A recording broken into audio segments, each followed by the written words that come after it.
Muy buenas tardes a todos, otra vez aquí me tienen presentándoles un de cuadro a cuadro. Ahora ya es el número 23, ya llegamos al número 23. Qué bueno que están aquí conmigo. Y pues ahora les tengo otra sorpresa para que estemos aquí con esta plática y esta charla. Bueno, antes quiero anticiparles algo. Eh, a lo mejor son sorpresas las charlas que les estoy dando, pero muchas veces las pongo muy evidentes ahí en lo que es la ilustración que hago cada vez que les anuncio que voy a dar una nueva charla. Aquí tenemos a Viteslava que está por ahí, qué bueno. Lulu, mi amiga Lulu, qué bueno que está por aquí, un saludote. Muchas gracias que están aquí. Qué bueno tenerlas por aquí. ¿Sí? Entonces, se los vuelvo a repetir. A lo mejor son sorpresas, pero a lo mejor no, porque en cada una de las ilustraciones que he estado realizando va ahí un poquito el misterio de lo que voy a hablar.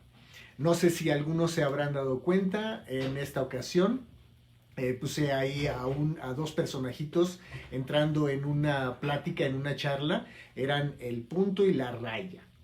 ¿Sí? Entonces, en este momento voy a hacer una charla, una introducción pequeña de lo que es la perspectiva y de cómo yo la muestro, la enseño para que no tan solo a las personas que vayan a aprender cosas de arte, cosas de arquitectura o cosas de dibujo, de lo que sea, la puedan aplicar. No nada más a esas personas, también a las personas que no tienen bien claro por qué un dibujo o una ilustración sale cuando tiene perspectivas, cuando tiene cosas ahí de casas y varias cosas, pues, salen de esta forma. Antes de que siga, voy a mandar saludos a Ramiro Ramírez. Hola Ramiro, también a Nati, un abrazo, un saludo. Creo que Eli, mi sobrina, cumplió años y le mandamos muchos abrazos y muchos saludos. Qué bueno que está ahí. Yo creo que está muy contenta. ¿Sí? Entonces, volviendo al tema, la perspectiva es una herramienta muy importante que usamos las personas que nos dedicamos al arte en muchas ramas del arte, lo que es la arquitectura, la escultura, la pintura, muchas artes, y también a nivel práctico, ¿sí? Lo utilizan las personas para guiarse un poco en lo que es dar una interpretación rápida a lo que es una ilustración o un dibujo. ¿Sí? Eso es muy importante. Evita, qué bueno que andas por aquí, Eva Zamora. Un abrazo, muchos saludos. Gracias por esos saludos. Qué bueno que andas por aquí. Muchos saludos por ahí a Germán y a todas, a tus hijos también. Bueno, entonces, no quiero hacer tan aburrido la cuestión de la historia, de la perspectiva. ¿Sí? Pero sí se me hace muy interesante porque a mí me gusta mucho la historia en general. ¿Sí? Entonces decimos, bueno, ok, vamos a hablar de perspectiva, ¿sí? Pero ¿de dónde viene esa cosa? ¿De dónde viene esa herramienta que algunos ocupan para poder interpretar la realidad? ¿Sí? En una cuestión de dos dimensiones como es este papel. ¿Sí? Es extraordinario. Es una forma de comunicación también que tenemos todos los seres humanos para mostrar cómo es un lugar. ¿Sí? Hace muchísimo tiempo, vamos a hablar del arte egipcio, del arte precolombino, del arte mesoamericano, o sea, todas esas culturas manejaban un tipo de arte más simbólico, ¿sí? Muchísimo más simbólico para que la gente pudiera aprender o la cuestión de comunicar se viera más amplia, ¿sí? que así es, por ejemplo, mi lugar donde vivo. Entonces agarraban y dibujaban un plano para que las personas tuvieran más o menos una idea de dónde venían esas personas, o si viajaban esas personas a esos lugares, con qué edificios, con qué cerros, con qué paisajes se iban a encontrar. Entonces las personas tenían que ver esa interpretación, ¿no? Aquí tenemos a Quique, mi amigo Quique, qué bueno que anda por ahí conectado con nosotros. Un abrazo, Quique, qué bueno que estás bien. Bueno, entonces quiero platicarles un poco de lo que es la cuestión de la historia, sobre lo que hacían las personas para interpretar en papel, ¿sí? Esas cuestiones sobre su ambiente, donde vivían. Y estamos hablando únicamente de la perspectiva a razón de el entorno, ¿sí? El entorno. Hay otra forma de la perspectiva para el cuerpo que tiene otro nombre, pero ahorita no me voy a dedicar a eso porque es muy amplio este tema. En la cuestión del cuerpo humano se utiliza un concepto que se llama scorzo, ¿sí? Porque el cuerpo también tiene formas geométricas, y esas formas geométricas también se pueden proyectar en 3 dimensiones, ¿sí? Ahora, hablando de lo que es al principio, lo que les estaba mencionando, los egipcios y todos esos pueblos hacían pinturas y arte muy plana hasta cierto punto, ¿sí? Muy bonita, muy bonito arte, pero también muy representativo nada más, así para que fuera instantáneo. En el caso de los códices prehispánicos, mesoamericanos, pues también había nada más una representación plana de los lugares, pero se identificaba muy bien, ¿sí? Ahora, la cuestión de cómo interpretaban más después, cuando empezó a avanzar la técnica de la pintura y cuando las artes, muy en específico del catolicismo, se empezó a imponer, eh, se les hacía un poco difícil la interpretación de la tridimensionalidad de los objetos que quedaban hacia atrás del cuerpo humano, ¿sí? Entonces, lo que hacían las personas atrás del gótico, y tomando en cuenta un poco el gótico, era que ponían a una persona así, ¿sí? La ponían en primer plano. La otra persona estaba exactamente atrás. Y si había más personas, la ponían más atrás o la hacían más pequeñita para que se viera una profundidad hacia atrás de ese plano, ¿sí? Entonces, así de esa manera simulaban esas cuestiones, ¿no? En específico, por ejemplo, les quiero mencionar que, bueno, hacia atrás los romanos también utilizaban cierto tipo de profundidad forzada, ¿sí? Para poder representar que había un edificio, una columna y un techo arriba, ¿sí? Entonces eso se observa mucho también en las pinturas de Pompeya, y de varias ciudades romanas.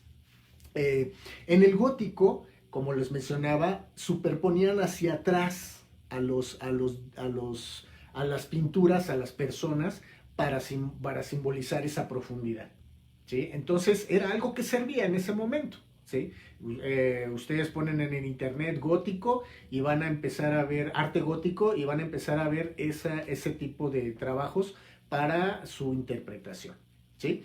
Bueno, en el gótico, uno de los autores que predomina mucho con este tipo de trabajo es una persona que se llamaba Cimabue, que es del siglo XIV, ¿sí?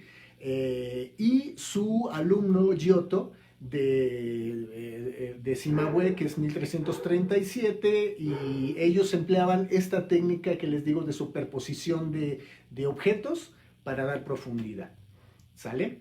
Bueno, empezó el auge después de lo que fue la peste y todo eso. Empezaron a surgir nuevas técnicas y nuevos estilos de pintura y las personas empezaron a experimentar con cosas que veían, ¿sí? Algo muy interesante que se me hace y que leí por ahí es que forzaban mucho a la hora de dibujar y representar una construcción como por ejemplo una iglesia gótica, ¿sí? O una iglesia medieval o todo eso. Imagínense, no había la utilización de una herramienta como la perspectiva para poder mostrar a la gente cómo iba a verse el edificio ya terminado. ¿Sí? No había, o sea, se la tenían que ingeniar para mostrarle a los constructores o a ellos mismos que construían estas obras cómo iba a quedar ese edificio. ¿Sí? Era una forma hasta cierto punto difícil porque entonces todo era hasta cierto punto ahí se va con aplicaciones matemáticas que servían, pero sí no había una representación de cómo iba a quedar el edificio. ¿Sí? Bueno, pasó el tiempo y como consecución del proceso de evolución y uso de la perspectiva del siglo XV, ¿sí? Ya se empezaron a aplicar otro tipo de técnicas y uno de ellos, que lo considero del prerrenacimiento, ¿sí? Antes del Renacimiento, fue a Filippo Brunelleschi. ¿Sí? Este maestro, que es más o menos de 1415, antes del Renacimiento, empezó a observar, ¿sí? A observar varias cosas en relación a cómo podía él representar o hallar una técnica adecuada, ¿sí? Para que la perspectiva saliera mucho mejor, ¿sí? Para que sus pinturas salieran mucho mejor. Aquí le damos un saludo a Grace. Hola Grace, ¿cómo estás? Qué bueno que andas por aquí. ¿Sí? Entonces Brunelleschi empezó a observar varias cosas en una iglesia, puso unos espejos, vio cómo se relacionaban las líneas, de dónde venían esas líneas y entonces empezó a poner unas técnicas para poder representar esa realidad en el papel. ¿Sí? Le damos un abrazo a Eric, qué bueno que andas por aquí, Eric. Dice, ahora sí alcancé, aquí estoy, perfecto, muy bien. Entonces, Brunelleschi se alió con Donatello y Masaccio. ¿Sí? Masaccio, dos pintores y dos artistas que apoyaron su técnica para poder mostrar, para poder aplicarlo en el arte, ¿no? Ya después empezó a entrar otros artistas. Ahí sí ya estamos hablando del Renacimiento, ¿sí? Y de personas que ocuparon esas herramientas para el dibujo y las emplearon en lo que es sus pinturas, sus propias pinturas. Un dato curioso también es que ocupaban lo que es la cámara oscura, ¿sí? Ponían se iban a retratar algún paisaje o cosas así, se llevaban una cajota, ¿sí? Una caja grande, que casi era un cuarto, o lo construían ahí, de algún paisaje que les gustaba, lo cerraban y con un hoyito proyectaban hacia adentro de la oscuridad, de forma invertida, lo que iban a pintar. Y de esa forma hacían sus cuadros y sus pinturas, ¿sí? Esa también fue una de las ideas que a Brunelleschi le dio para poder emplear esas reglas matemáticas sobre el papel directo, para no tener que llevarse a lo mejor la cajota y poder plasmar en papel directo las ideas que ellos tenían. ¿Sale? Las personas que después en Renacimiento empezaron a desarrollar un poco más lo que fue la perspectiva es León Battista Alberti, Piero della Francesca, Leonardo da Vinci y Alberto Durero. ¿Sí? Estas personas lograron perfeccionar, ¿sí? La técnica de lo que es la perspectiva y aparte hicieron estudios sobre ella, ¿sí? Se me hace algo muy interesante porque ahora, bueno, desde que existe la historieta en sí, ¿sí? Las personas que nos dedicamos a esto, al aprender varias técnicas, una de ellas que tenemos que conocer, dominar y aplicar es la perspectiva precisamente, conocerla, ¿sí? Nuevamente les vuelvo a decir, ¿sí? Esta charla, es como si estuviéramos ahí en el patio, afuera, en la calle, platicando y, oye, mira, se me ocurrió, ¿sabías esto de la perspectiva? Que las personas que no lo sepan lo empiecen a conocer. Los papás que de repente mandan a sus hijos a aprender arte o cosas así, pues quisieran saber a lo mejor qué está aprendiendo el chavo, ¿no? O la chica, ¿sí? Entonces, esto les sirve y aparte ellos mismos también pueden aplicarlo muy fácilmente.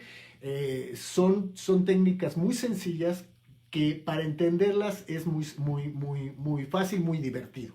Y a mí se me hace una magia porque con ello, con la perspectiva, estamos otra vez como lo que comenté hace tiempo, haciendo una magia, ¿sí? O un engaño para que en un área de 2 dimensiones podamos dibujar 3 dimensiones.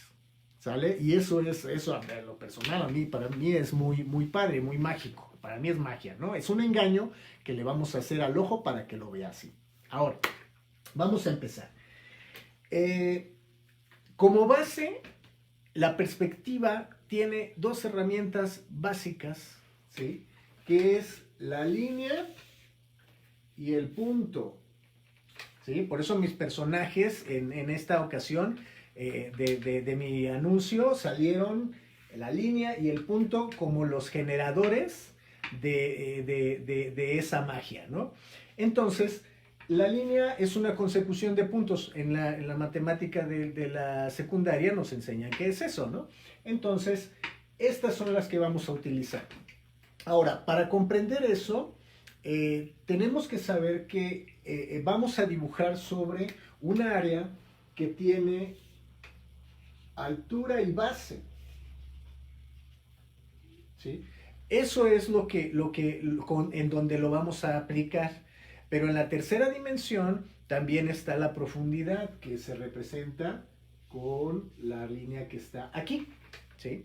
Esa profundidad es la que nosotros vamos a generar a través de estas herramientas. Entonces, ¿cómo comprender la perspectiva de una forma muy fácil? A mí me la enseñó mi maestro yendo afuera de la calle y viendo donde estábamos parados, poniéndonos en el centro de la calle sin que pasara ningún carro y ver cómo mi vista se perdía en el horizonte, ¿sí? En el horizonte se pierde y todas las casas, a pesar de que son del mismo tamaño, ¿sí? Se empiezan a hacer más pequeñas. Entonces, eso es lo que es el efecto de profundidad de un mundo en tercera dimensión donde vivimos. ¿Ok? Entonces, tenemos por ejemplo, vamos a simplificarlo, una casa y otra casa. ¿Sí? Estas 2 casas, ¿sí? Si son del mismo tamaño, si yo tengo a mi observador, que es un ojito que está aquí, que es lo que lo voy a poner, este ojo, ¿sí? Ese ojito va a ver hacia este lado, ¿sí? Y va a ver las casas, pero las casas son del mismo tamaño. Entonces, el efecto natural de la lejanía nos dicta que esas casas se van haciendo pequeñas, siendo que no, ¿sí? Para dar ese efecto en lo que es la perspectiva, entonces lo que hacemos es colocar nuestra línea de horizonte, ¿sí? Que es precisamente el punto de visión, ¿sí? Esta es nuestra línea de horizonte. ¿Qué dice Eric por aquí? Las casas de cartón. Ah, no, ¿verdad? No, las casas de cartón no. No, además, ¿era casas de madera o no sé qué? Bueno, Lupillosli, muchos saludos. Qué bueno que andas por aquí, Lupillosli. Un abrazo. Ok, entonces tenemos nuestra línea de horizonte, ¿sí? Eh, Hay varias formas de implementar las líneas de horizonte en nuestros dibujos. En específico, como ya les acabo de mencionar, la línea y el punto van a jugar un papel preponderante en este aspecto. Entonces, tenemos que el punto se va a llamar punto de fuga, ¿sí? Porque de ahí se van a fugar, ¿sí? Todas las líneas que nos van a ayudar a que el efecto de las cajas o de las casas se empiece a ver de una forma distinta. Entonces, tenemos nuestro punto de fuga, ¿ok? Y vamos a sacar para estos dos objetos que están siendo vistos por este observador, ¿sí? Hacia acá.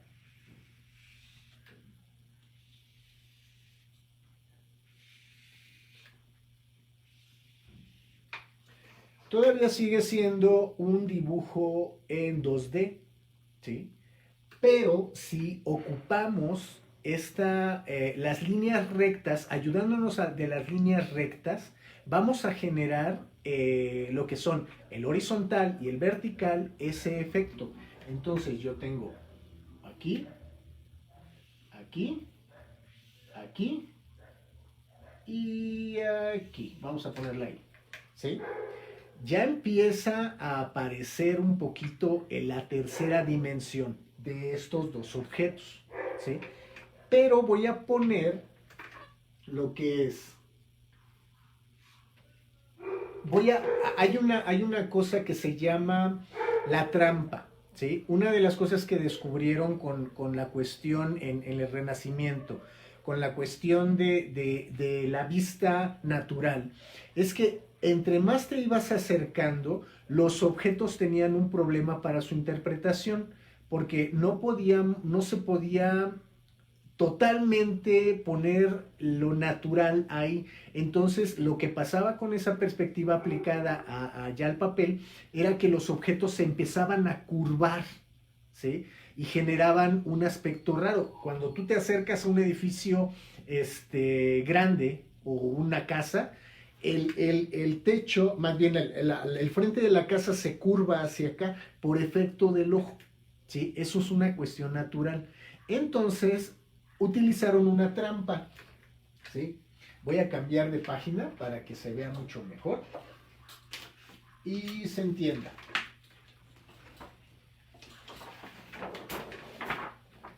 Ok, ahí está. Bueno, tengo mi línea de horizonte, tengo mi punto de fuga, voy a mis líneas de fuga.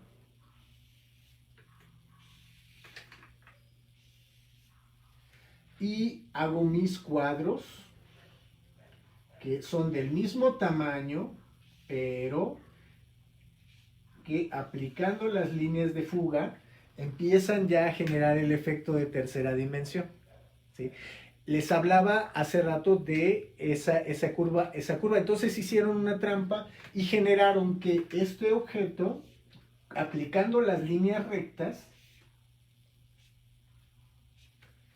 ya generase una tercera dimensión. Aquí lo voy a hacer también. Vamos a hacerlo de esta forma. Tengo este objeto que está aquí, este objeto que tengo aquí, son del mismo tamaño, ¿sí? Y de este lado voy a poner un edificio más grande y uno más pequeño. Entonces voy a sacar otra línea que sea un poquito más grande. Lo pongo aquí. Y aquí de esta manera, ¿sí? Entonces tengo un objeto más grande acá y un objeto más pequeño al frente. Entonces le aplico mis líneas rectas, ¿sí? Y aplicando un poquito el sombreado para que se aprecie mejor.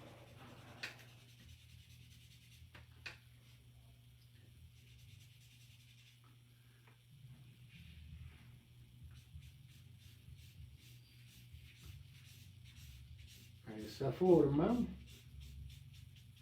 voy a apreciar más lo que son los objetos en tercera dimensión.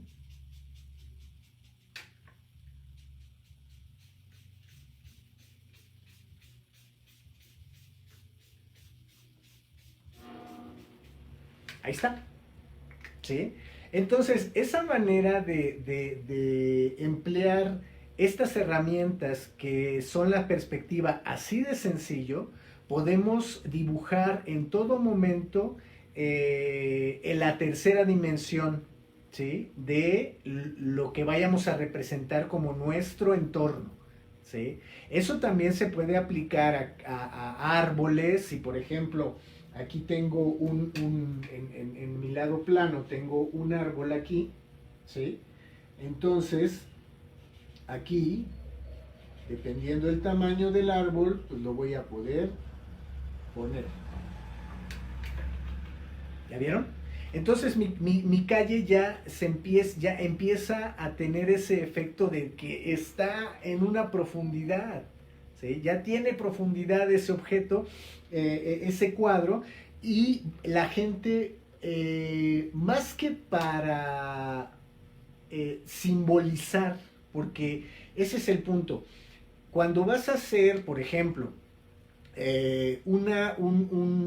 algo rápido que la gente va a identificar, pues no utilizas la tercera dimensión.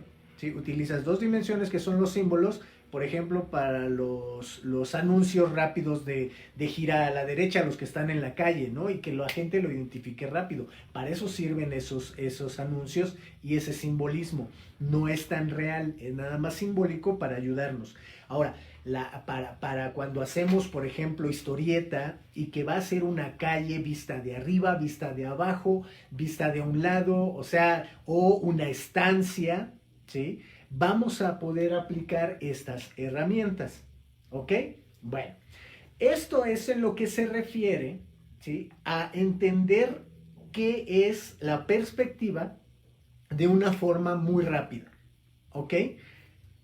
Línea de horizonte, que es la línea de nuestra mirada, ¿sí? Eso es la línea de horizonte, lo que vamos a ver, ¿sí? El punto donde lo vayamos a colocar y las fugas, las líneas de fuga que nos van a ayudar a dimensionar los objetos que están en ese entorno. ¿Ok? Eso se puede aplicar a cualquier objeto. Si se acuerdan de una de las clases una de las charlas que hemos estado viendo, los objetos, cuando los dibujamos, es más fácil si los sintetizamos en su forma más primaria, que son las formas geométricas, cubos, triángulos, círculos, etcétera, etcétera. ¿Sí? Ya vimos la cuestión de los cubos, por ejemplo, y cómo un cubo puede representarse en esas secciones para que nosotros lo identifiquemos como tal. ¿Sí? De esa forma, muy sencilla, podemos identificar lo que es la perspectiva. ¿Ok? Y esto es nada más con un solo punto de visión. ¿Para qué nos sirve? El punto, dependiendo en donde lo coloquemos y dependiendo lo que estemos pensando de la visión que vayamos a tener, es donde lo vayamos a poner. ¿Sí? Ejemplo, tengo otra línea de horizonte. ¿Sí? Ahora puedo jugar moviendo el punto en toda el largo de la línea. ¿Sí? Y si por ejemplo vamos a hacer, imagínense que estamos en una tubería, abajo en unos tubos o en una nave donde hay tubos, hay paneles, hay controles, hay esas cosas. Entonces la queremos representar que nosotros estamos caminando por ahí, pero nuestra visión está a un lado y el dibujante nos muestra qué hay en ese entorno y cuál es el escenario donde se está moviendo ese personaje. ¿Sí? Entonces ponemos nuestro punto, ya no lo puse en medio, ¿sí? Lo puse al centro, ¿sí? Entonces voy a mandar mis líneas de fuga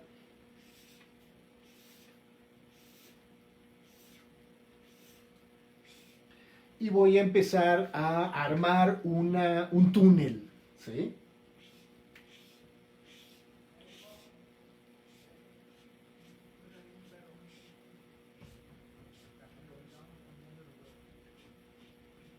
Con sus tuberías, a lo mejor aquí tiene un control.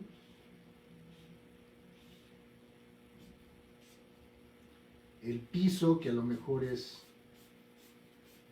cuadriculado. Aquí voy a poner otra tubería, un tubo que baja.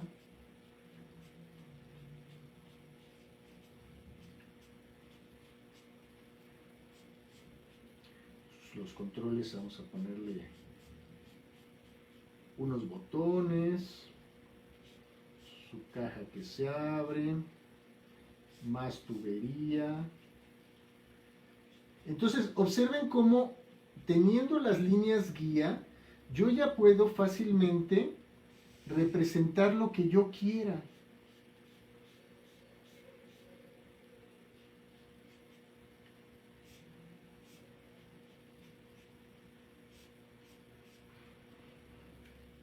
Una ciudad que yo quiera ver desde arriba, etcétera, etcétera. Pero ahorita estamos viendo con un solo punto, ¿sí? Observa, y el efecto que me va a dar es que realmente este entorno funciona para que yo me sitúe en el contexto del lugar, ¿sí? Y ese es nada más con un solo punto de fuga. Con un solo punto de fuga yo ya puedo hacer lo que yo quiera, ¿sí? A razón de la vista que yo ya vaya a tener de mi entorno, que vaya yo a mostrar. Por ejemplo, el guión puede tratarse de cualquier forma, de ciudad, de casas, etcétera, etcétera, y lo voy a poder interpretar de esta manera, ¿sí? Le damos un abrazo a Eitan, que está por aquí. Un abrazo, Eitan, qué bueno que estás acompañándonos, ¿sale? Entonces, esta es la forma en que podemos aplicar la perspectiva de forma muy sencilla, muy, muy sencilla. Si alguien tiene una pregunta, puede hacérmela por aquí, no hay problema, y la aclaramos en lo que vamos avanzando, ¿sale? Bueno, ¿qué dice aquí Eric? Dice, fíjate que en un momento identifiqué alumnos que les costaba trabajo una interpretación. Y dentro de mi teoría loca yo decía que jugaran con cubos, pero no lo entendían. Así que les dejé que hicieran su nombre en Minecraft y funcionó. ¿Qué opinas? Una de las recomendaciones que doy, por ejemplo, enseñarles esto a nivel teórico está bien, ¿no? Para que lo tengan como información y lo apliquen en el papel, ¿sí? Eso está bien. Usar programas de tercera dimensión es excelente, ¿sí? Porque el entendimiento es más práctico, ¿sí? Y las personas les queda muchísimo más claro. Lo que hacen, por ejemplo, muchos programas en tercera dimensión, por ejemplo, ¿quién no ha jugado? Yo sé que alguien no ha jugado Mario Bros. 64, pero lo primero que te pasan en Mario Bros. 64 es la vista cenital, o sea, vista desde arriba, de cómo está la isla, cómo está conformada el mapa, ¿sí? En 2 dimensiones para dónde te tienes que ir. Pero cuando ya te metes en el mundo, es Mario tercera dimensión. Ya empieza el Mario a correr en un mundo de tercera dimensión y se empiezan a mover las cosas. Entonces, pero yo mi idea, ¿no? O sea, así como dices tú, Eric, que es la idea loca, primero se les tiene que enseñar así, ¿sí? Yo también me puse a pensar por qué la gente no lo entiende, y es por esto, ¿sí? Cuando no les dices, ¿sí?, que la vista marca lo que es la línea de horizonte, de repente para aplicarlo es un poquito difícil de entender, ¿sí? Y decirles que un edificio o una casa inclusive ir caminando y decirle, mira que esta casa, fíjate, eso es algo práctico muy interesante. Vas caminando y dice, mira, esta casa es muy similar a esta, son del mismo tamaño, ¿sale? Y empiezan a alejarse y a caminar, entonces voltean y le dices, mira cómo se ven ahora. Esas 2 casas son del mismo tamaño, ¿sí? Son así, ¿sí? pero cuando ya te alejas, empiezan a verse de forma distinta. Entonces, es práctico, sí es práctico, porque aparte, también los chavos ya se están vinculando con otro tipo de herramienta para entender. Pero entender la realidad es algo muy padre. Alguien que se me olvidó mencionarles es, por ejemplo, a Pietro Gualdi, que tuvo un alumno que a mí me gusta mucho sus trabajos, él vivió en 1826, en ese periodo, ¿no? 1826, mexicano. Su alumno se llamaba Casimiro Castro. Es una de las personas que más admiro en relación a su dibujo en perspectiva de lo que es la interpretación de su entorno. Se le considera también a Casimiro Castro. Búsquenlo, vean sus trabajos de Casimiro Castro. Es impresionante el maestro. ¿Qué dice aquí Eric? Dice, eso me pasó, lo hicimos en Minecraft, así como dice. Sí, o sea, está bien. Mari, hola, ¿cómo estás? Un saludo, María Luisa. Sí, entonces, Casimiro Castro lo que hacía era, ya estaba en ese entonces la tecnología del globo, te subías a la canasta y subías un globo. Entonces él se subía en globo, veía la ciudad desde arriba y hacía sus apuntes, ¿sí? Y veía de dónde salían sus líneas. Él aprendió de Pietro Gualdi. Entonces, ellas eran personas que ya tenían un manejo de la perspectiva de una forma increíble. O sea, lo aplicaban para la cuestión de litografías y cosas así. Y se les considera también divulgadores de la cultura, de que en ese entonces no había fotografía. Y gracias a ellos tenemos cómo eran las ciudades, varias ciudades de México, en litografías y dibujadas con sus apuntes. Impresionante. Bueno, seguimos. Entonces, yo siento que esa es una forma sencilla de enseñarles a las personas para comprender cuál es el verdadero uso de la perspectiva, ¿sí? Ahora, ¿sí? En la época más atrás, se utilizaba mucho para la onda de la arquitectura, ¿sí? Ahora se utiliza en todos lados y se utiliza mucho, vean historietas, como en cada cuadro del dibujante que esté haciendo, tiene un manejo de la perspectiva impresionante. Ahorita, digo, hay gente que maneja la perspectiva de una forma impresionante.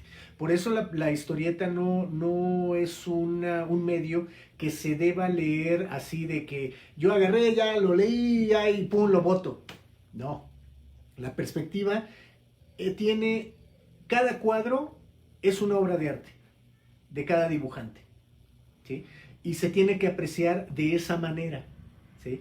Alguien que, digo, sería yo muy grosero el no acordarme de alguna persona que maneje el dibujo de escenografía, como varios autores que hay, ¿sí? Muchos dibujantes, muchos ilustradores que manejan la perspectiva de una forma impresionante. Otra cosa, la perspectiva también sirve para entender el medio, ¿sí? Entendiendo el medio, entonces ya lo tenemos en nuestra cabeza. Hay gente que es una de las técnicas que me gusta mucho, que es el arte conceptual, que es ya teniendo la información en la cabeza de cómo vas a realizar la perspectiva que tienes en tu cabeza, ya nada más haces manchas, de esas manchas y de esos pocos trazos que estás haciendo, vas a empezar a armar tu ciudad, tu campo, tus montañas. O sea, eso es lo que hacen los artistas conceptuales de escenografía.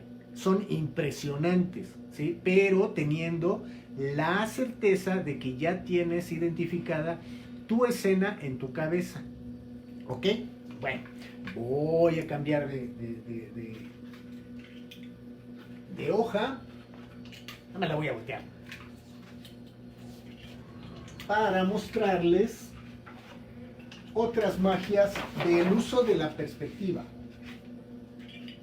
¿Ok? Bien. Ahora,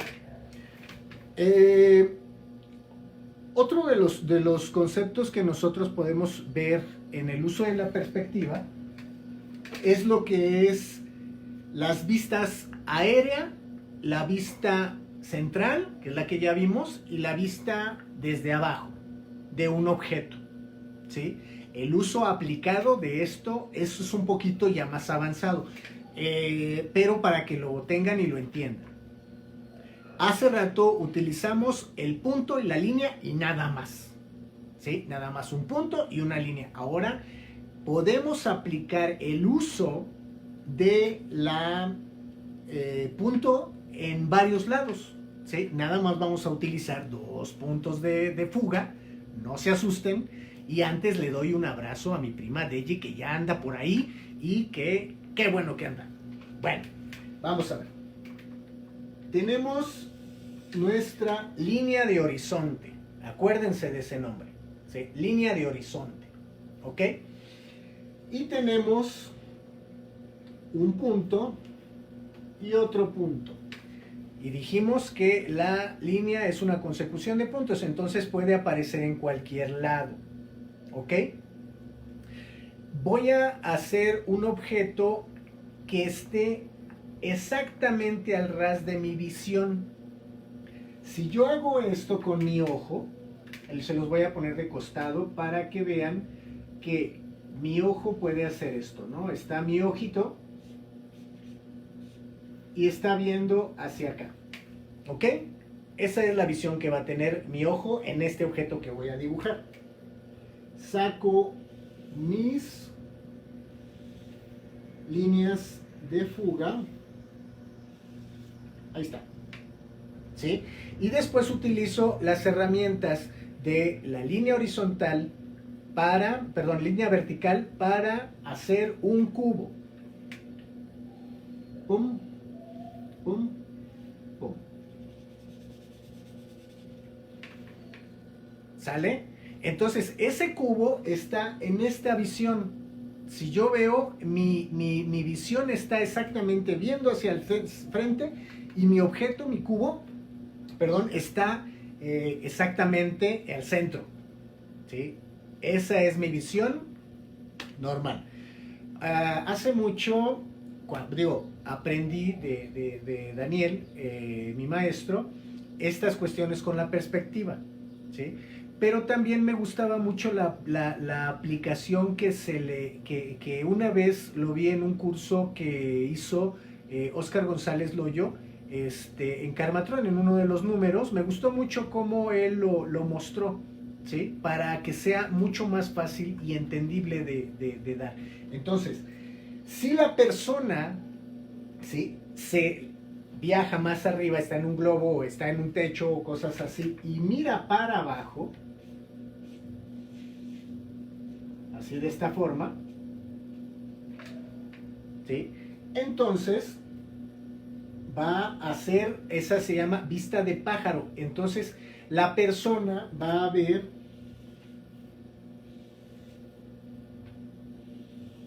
el objeto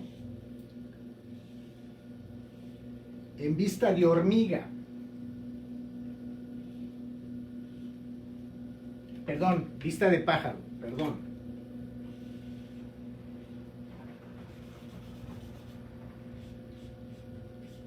Vista de pájaro porque está viendo el objeto desde arriba. ¿Sale? Y esto está padre, ¿sí? Así se lo voy a poner a Ivonne, porque Ivonne no puede escucharme, pero se lo voy a poner así.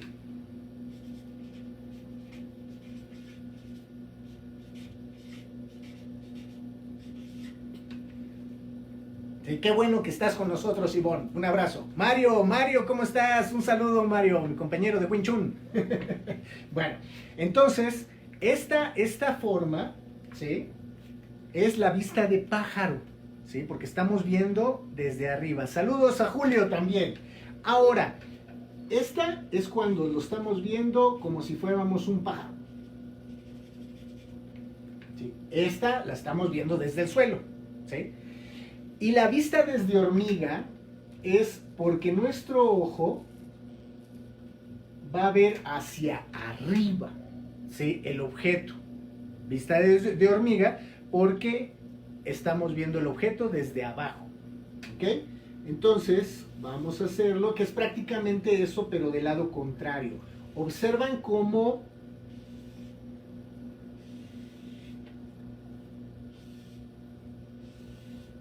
ahí está. Ahorita les digo un detalle.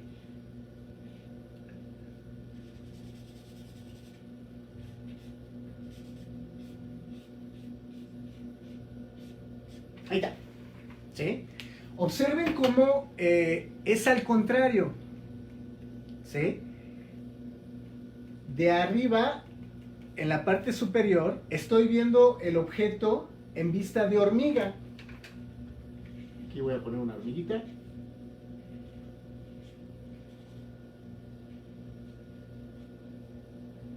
¿Sí? Como si una hormiga estuviera viendo este objeto. ¿Sí? O nosotros levantando la vista y viendo a ese objeto de esta manera. Y esos objetos, esos tres objetos, se formaron con dos puntos de fuga. ¿Ok? Eso es lo muy interesante de estar captando la perspectiva de esta forma. ¿Sí? Que empezamos a tener la idea de también incluso cómo usarla. ¿Sí? ¿Cómo la podemos usar para cuando la vayamos a aplicar? No me voy a ir más allá de esto. ¿Por qué? Porque después viene el uso. Ahorita, por ejemplo, les enseñé a usar un solo punto de fuga y hay una herramienta también que hicieron los maestros renacentistas para su aplicación en un medio donde el ángulo del ojo esté centrado, o sea, totalmente centrado, que es una caja. ¿Sí? Tenemos nuestra línea en una caja de horizonte, nuestro punto, aplicándolo en el primer ejercicio. ¿Sí? Y el uso, ¿cómo se diría? Forzado, porque es lo que les mencioné hace rato. Si el objeto, si el ojo natural se empieza a acercar a un objeto en nuestra vida cotidiana, el objeto se va a curvar, hace este efecto. Bueno, ahorita se los muestro en otro ejercicio, pero vamos a utilizar esas cajas.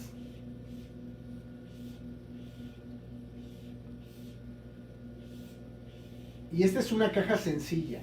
¿Sí? La caja se puede ir hacia atrás, más bien dicho, se puede ser más compleja. ¿Sí? Tiene más cuadros y etcétera, etcétera. Pero esta es una forma muy sencilla de observar cómo los objetos se van haciendo más pequeños. Eso fue una observación muy acertada de estos maestros, el decir, bueno, ¿cómo lo voy a aplicar para que se vea de esta manera? Y es muy interesante cómo el ser humano empieza a utilizar su capacidad de observación para dar esa interpretación de la realidad. ¿Ok? Lo que les decía hace rato, para que lo entendamos un poquito más.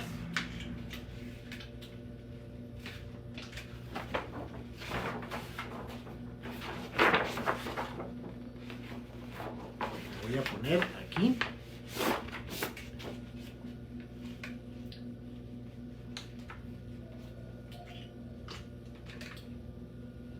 Eso es. Si un observador, una persona,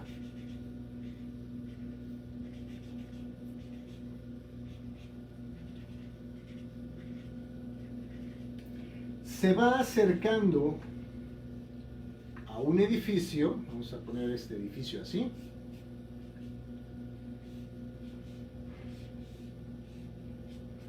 si un observador se empieza a acercar a este objeto, ¿sí? La cuestión de natural de lo que es la perspectiva,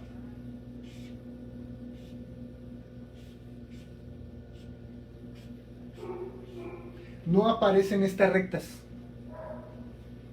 Estas rectas no aparecen, ¿sí? Porque no son naturales, ¿sí?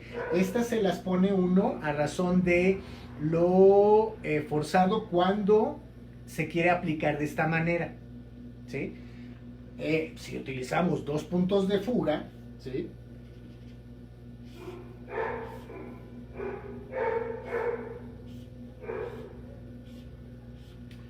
En una esquina se va a poder observar esto. Pero cuando este observador se empieza a acercar a lo que es este edificio, su visión, en lugar de generarle una recta, una línea recta, se va a hacer así.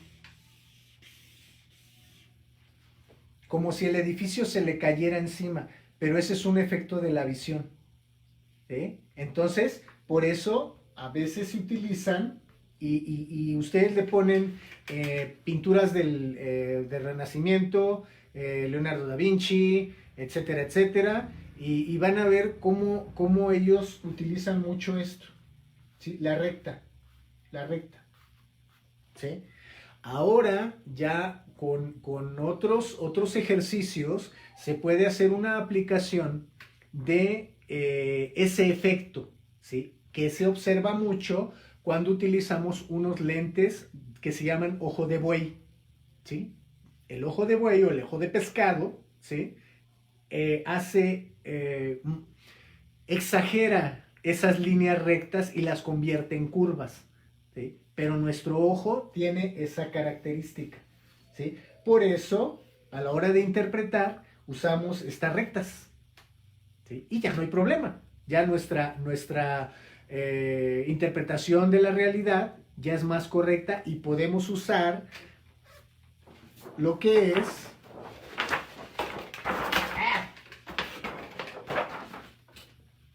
la tercera dimensión para engañar, ¿sí? O hacer algo mágico con esas líneas y que nuestro entorno sea más aplicado a que se vea mucho mejor. ¿Ok? Bueno. Si hay alguna pregunta por aquí, háganla, no hay problema. Ahora, voy a hacer un poquito nada más como señalizarlo, porque entenderlo es un poquito ya de otra forma. Aquí tenemos a Edgar Nicolás. Un saludo, Edgar. Muchos saludos. Qué bueno que andas por aquí, ¿sí? Voy a hacer esto. Ya vimos el uso de dos puntos, ¿sí? En relación a esto, ¿sí? ¿Cómo podemos aplicar tres puntos de fuga? ¿Sí? La aplicación de tres puntos de fuga ya es un poquito ya más complejo para hacer nuestros edificios, en este caso, si queremos hacer edificios o casas, un poquito más complejas, ¿sí? Entonces tenemos nuestro punto aquí y es de esta manera, ¿sí? Entonces, empezamos a sacar nuestras líneas.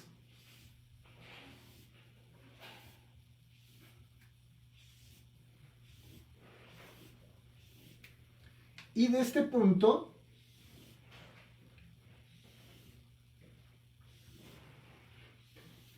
empezamos a sacar otro tipo de líneas. Ya se vuelve más complejo, pero es a la razón de lo que nosotros vayamos a necesitar, ¿sí? En este caso, por ejemplo,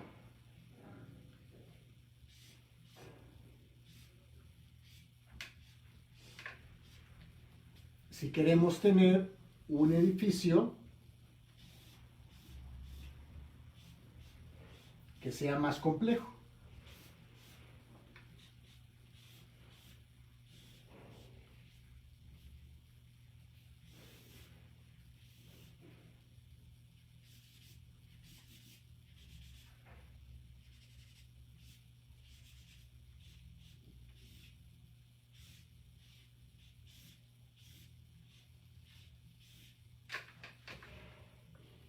¿sale? Pero esta es una aplicación en donde nosotros tenemos ya que saber cómo vamos a mover nuestros puntos de fuga para sacar esas interpretaciones que vamos a hacer, ¿sí? En este caso, por ejemplo, si viene nuestro edificio desde arriba y nuestras líneas,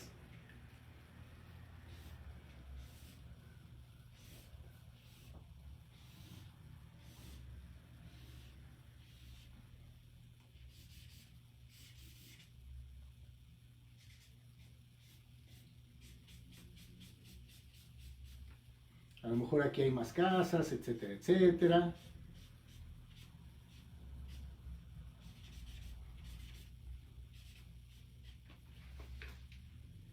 ¿Ya vieron?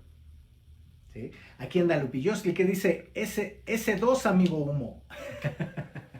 ¿Sí? Entonces, esta es la forma en que vamos a aplicar más puntos de fuga. ¿Sí?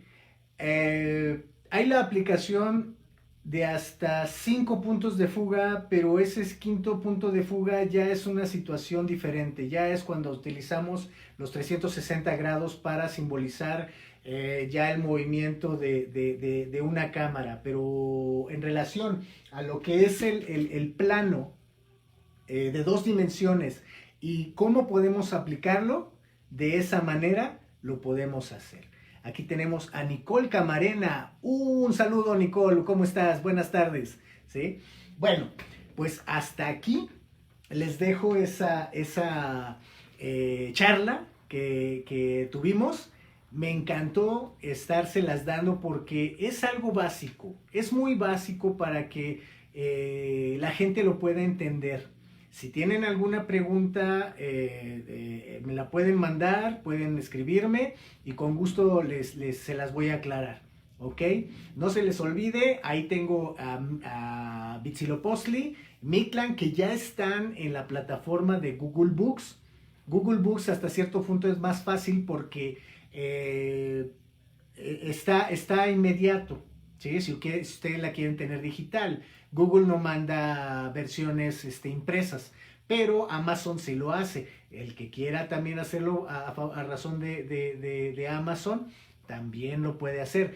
Otra cosa que tiene conveniente Google Books es que pueden bajar una visualización previa de algunas páginas. Y si se quedan picados, pues adelante, adquieren el libro, ¿no? Acuérdense que también tengo las otras redes sociales donde ofrezco mis servicios y también las clases. Y en la otra también tengo los pósters que ya estoy vendiendo de mis materiales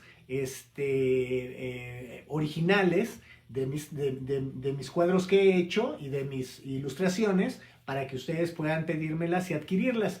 Ahí también está la tienda en mis redes sociales. Y en fin, ¿qué dice aquí Eric? Dice, muchísimas gracias, de verdad que nos ayudas tus cátedras, un gusto. Pues más que cátedras son charlas, ¿no? Charlas que podemos tener juntos y pasar un rato muy bonito, ¿no? Para que podamos compartir esto. Les mando muchos abrazos. La próxima semana también charla sorpresa y cuídense mucho. Bye, bye.